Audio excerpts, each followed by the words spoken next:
오늘 하나님께서 주신 말씀은 이사야 41장 1절에서 20절 말씀입니다. 여러분, 하나님은 어떤 분이신가요? 우리가 믿고 섬기는 하나님은 역사의 주인이시고 모든 나라의 통치자가 되십니다. 하나님은 역사를 주관하십니다. 오늘 본문 2절과 3절입니다. 누가 동방에서 사람을 일깨워서 공의로 그를 불러 자기 발 앞에 이르게 하였느냐? 열국을 그의 앞에 넘겨주며 그가 왕들을 다스리게 하되 그들이 그의 칼에 티끌 같게 그의 활에 불리는 초계 같게 하며 그가 그들을 쫓아가서 그의 발로 가보지 못한 길을 완전히 지났나니. 동방의 사람, 누가 동방에서 사람을 일깨워서, 여기서 동방의 사람은 페르시아 제국의 고레스 왕을 뜻합니다. 페르시아 제국이 바벨론 제국을 멸망시키고 또 주변 국가들이 페르시아 제국의 다스림을 받게 되었습니다. 바벨론 제국이 크고 강하다 할지라도 결국 페르시아 제국에 의해서 멸망당하였습니다. 이처럼 큰 나라도 영원하지 못합니다. 그런데 누가 이 페르시아 제국을 세웠습니까? 오늘 본문 4절입니다. 이 일을 누가 행하였느냐? 누가 이루었느냐? 누가 처음부터 만대를 불러내었느냐? 나 여호와라. 처음에도 나요, 나중 있을 자에게도 내가 곧 그니라. 아멘. 여러분, 누가 페르시아 제국이 열방을 다스리게 하셨습니까? 누가 열방의 흥망성쇠를 주관하십니까? 하나님이십니다. 하나님께서 모든 역사를 주관하시고 모든 나라를 다스리십니다. 하나님께서 온 우주 만물을 창조하셨고 또 온 우주 만물을 다스리십니다.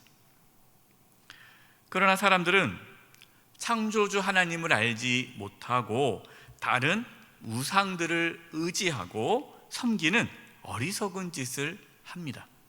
오늘 본문 7절입니다. 목공은 금장색을 격려하며 망치로 고르게 하는 자는 매질꾼을 격려하며 이르되 땜질이 잘 된다 하니 그가 못을 단단히 박아 우상을 흔들리지 아니하게 하는도다. 하나님을 알지 못하는 사람들은 환난을 맞이했을 때 우상을 붙잡았습니다. 그러나 우상은 아무것도 아니죠. 오히려 우상이 흔들리지 않도록 못으로 단단히 고정해 주어야 합니다. 그러니까 우상은 아무것도 아닌 거예요. 흔들리지 않도록 이렇게 못을 박아 주어야 할 것들이 우상인 거예요. 그러니까 하나님 이외에 다른 어떠한 신들은 다 헛것이다 라는 말씀입니다. 우리가 믿고 우리가 섬기는 하나님은 우리가 상상할 수 있는 것 이상 위대한 분이십니다. 크고 위대하신 하나님께서 우리를 지켜주시는데 무엇이 두렵겠습니까? 8절과 9절입니다.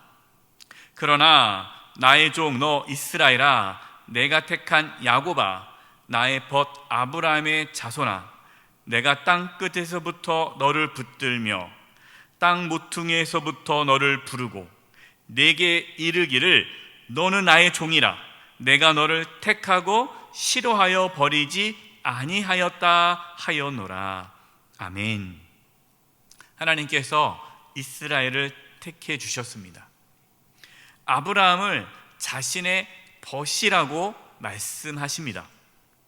이스라엘이 어디에 있든지 하나님께서 그 나라를 부르시고 택하시고 절대로 버리지 않으신다라고 말씀하십니다. 여러분, 우리가 누굽니까? 우리도 아브라함의 자손입니다. 그렇기 때문에 이 놀라운 하나님의 약속을 받은 자입니다. 우리가 어떠한 상황에 처해 있을지라도 하나님께서는 우리를 지켜주시고 붙들어 주십니다. 하나님은 절대로 저와 여러분을 포기하지 않으십니다. 10절 말씀입니다. 여러분, 10절 말씀, 오늘 저와 여러분에게 주신 말씀입니다. 이 10절 말씀을 붙잡고 기도하시기 바랍니다. 10절 말씀입니다. 두려워하지 말라. 내가 너와 함께함이라. 놀라지 말라. 나는 내 하나님이 됨이라. 내가 너를 굳세게 하리라. 참으로 너를 도와주리라. 참으로 나의 의로운 오른손으로 너를 붙들리라. 아멘. 여러분, 이 놀라운 하나님의 말씀을 붙잡으십시오. 하나님의 말씀은 반드시 이루어집니다. 온 우주 만물을 창조하시고 다스리시는 하나님께서 우리와 함께 하십니다. 우리를 도와주신다고 말씀하십니다. 하나님께서 의로운 오른손으로 나를 붙잡아 주신다라고 말씀하십니다. 여러분이 이 놀라운 말씀, 여러분 우리에게 얼마나 큰 위로와 힘이 됩니까? 12절과 13절 말씀입니다. 내가 찾아도 너와 싸우던 자들을 만나지 못할 것이요 너를 치는 자들은 아무것도 아닌 것 같고 허무한 것 같이 되리니 이는 나 여호와 너희 하나님이 내 오른손을 붙들고 내게 이르기를 두려워하지 말라. 내가 너를 도우리라 할 것임이라. 아멘. 여러분, 우리의 대적이 아무리 클지라도 그것은 아무것도 아니라는 거예요. 하나님께서 우리의 대적을 다 멸하신다라고 말씀하십니다. 하나님께서 우리를 모든 환난에서 건져주신다라고 말씀합니다. 그래서 두려워하지 말라라고 말씀하십니다. 여러분, 우리는 이 코로나 시대에 얼마나 많은 두려움을 갖고 살아갑니까? 얼마나 많은 불안함이 있습니까? 여러분, 걱정하지 마십시오.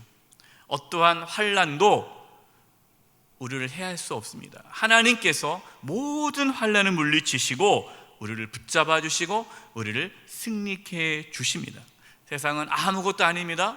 여러분, 두려워하지 마십시오. 불안해하지 마십시오. 살아계신 하나님을 바라보시기 바랍니다. 14절입니다. 버러지 같은 너 야곱아, 너희 이스라엘 사람들아, 두려워하지 말라. 나 여호와가 말하노니 내가 너를 도울 것이라. 내 구속자는 이스라엘의 거룩한 이인이라. 아멘. 버러지 같은 너 야곱아. 이 버러지 같다라는 거예요. 이게 무슨 뜻입니까? 연약하다라는 거죠. 지금 이스라엘이 연약한 가운데 있지만 하나님께서 그 나라를 붙잡아 주기 때문에 두려워하지 말라라고 말씀합니다. 여러분, 마치 우리가 이러한 상황 아닙니까? 여러분, 우리가 얼마나 연약합니까? 우리가 얼마나 부족합니까? 그러나 하나님께서 우리를 도와주시고 구원해 주십니다. 여러분, 우리가 이 세상에서 당당하게 살아갈 수 있는 것은 우리에게 능력이 있어서가 아니에요. 하나님의 능력이 있기 때문에 우리는 오늘도 당당하게 살아갈 수 있는 것입니다. 17절과 18절 말씀입니다. 가련하고 가난한 자가 물을 구하되 물이 없어서 갈증으로 그들의 혀가 마를 때에 나 여호와가 그들에게 응답하겠고 나 이스라엘의 하나님이 그들을 버리지 아니할 것이라. 18절 말씀 보십시오. 내가 헐벗은 산에 강을 내며 골짜기 가운데 샘이 나게 하며 광야가 못이 되게 하며 마른 땅이 샘 근원이 되게 할 것이며. 아멘. 하나님께서는 광야와 같은 곳에서도 길을 내시고 광야와 같은 곳에서 샘이 솟아나게 하십니다. 이게 무슨 말씀입니까? 여러분, 우리의 삶이 광야와 같은 상황에 처할지라도 우리가 어떠한 상황이 있을지라도 하나님께서 우리를 도와주시고 완전히 새로운 상황으로 펼쳐 가신다라고 말씀합니다. 여러분, 우리는 코로나로 인해서 대면하며 예배하지 못합니다. 기존에 했던 모든 신앙생활을 멈추게 되었습니다. 사실 불안하고 두렵죠. 앞으로 우리의 삶이 어떻게 될까 두려움이 우리 가운데 있습니다. 그러나 여러분 걱정하지 마십시오. 코로나라 할지라도 또 우리 인생에 어떠한 환난이 찾아온다 할지라도 하나님께서 우리와 함께 하신다면 전혀 새로운 길을 하나님께서는 만들어내 주십니다. 하나님은 살아계십니다. 하나님께서는 우리의 삶을 이끌어 주십니다. 그 하나님을 바라보십시오. 두려워하지 마십시오. 크고 위대하신 하나님을 끝까지 바라보시기 바랍니다.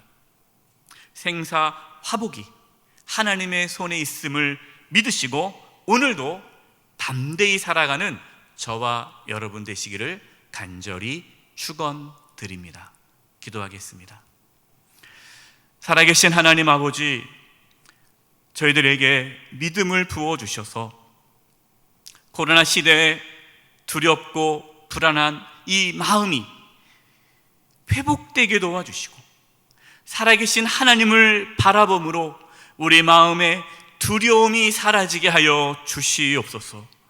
광야에 길을 내시고 강을 만드시는 하나님, 우리 사랑하는 성도님들 한 영혼 한 영혼 붙잡아 주시고 각자의 삶의 자리에서 살아계신 하나님을 만나게 하여 주시옵소서. 코로나 바이러스가 확산되어지고 있는 이 시점에 우리 성도님들 지켜주시고 눈동자와 같이 보호하여 주시고 그 마음의 두려움이 사라지게 도와주시고 살아계신 하나님을 삶 속에서 만나게 하여 주시옵소서. 하나님께서 천군천사를 보내 사랑하는 성도님들 한 영혼 한 영혼 지켜주시옵소서. 주님을 온전히 의지하옵고 예수님의 이름으로 기도드립니다. 아멘.